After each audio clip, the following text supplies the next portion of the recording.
The Islamic extremist Khalid Islambouli was responsible for the death of the Egyptian President Anwar Sadat and several other foreign dignitaries.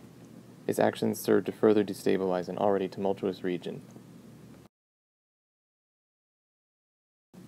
Islambouli received officer training at the Egyptian Military Academy and was eventually appointed as a lieutenant into the bombardment forces of the Egyptian army.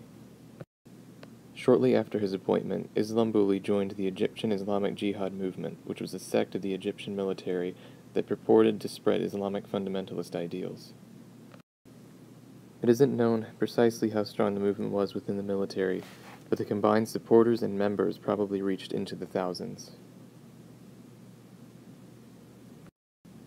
During October of 1981, during the annual Victory Day parade in Cairo, Islambouli led an assassination squad.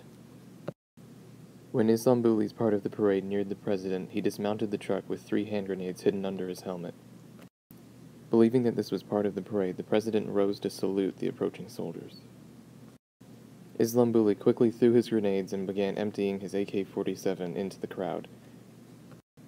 The president was struck and killed instantly, although people continued to throw chairs around him to attempt to shield him from the oncoming bullets. Despite killing 11 people and wounding 28 others, the assassins failed to kill Vice President McGuirk. This set the stage for Mubarak's 30-year rule as Egypt's dictator. Islambouli's motive for murdering President Sadat was fairly clear. The president was an ally of the West and supported secular and progressive policies in Egypt. More specifically, Islambouli cited the signing of the Camp David Accords with the Israeli Prime Minister as one of his primary reasons for killing the president. This agreement set up a plan of cooperation between Egypt and Israel in the future. It was seen as a direct betrayal of the ideals that were supported by Islambouli. Islambouli and all of the other assassins were captured and eventually executed by a firing squad. Although the initial threat seemed to be over, there was an insurrection in a city in northern Egypt.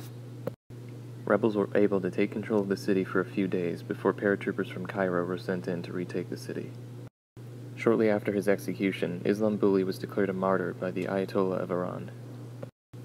Until the early 2000s, there was also a street named after Islambouli in Tehran.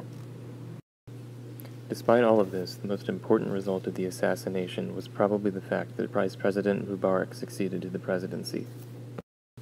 He would go on to rule for 30 years until being deposed by the 2011 Egyptian Revolution. This simple, zealous act committed by just a few people would shape international politics for years to come.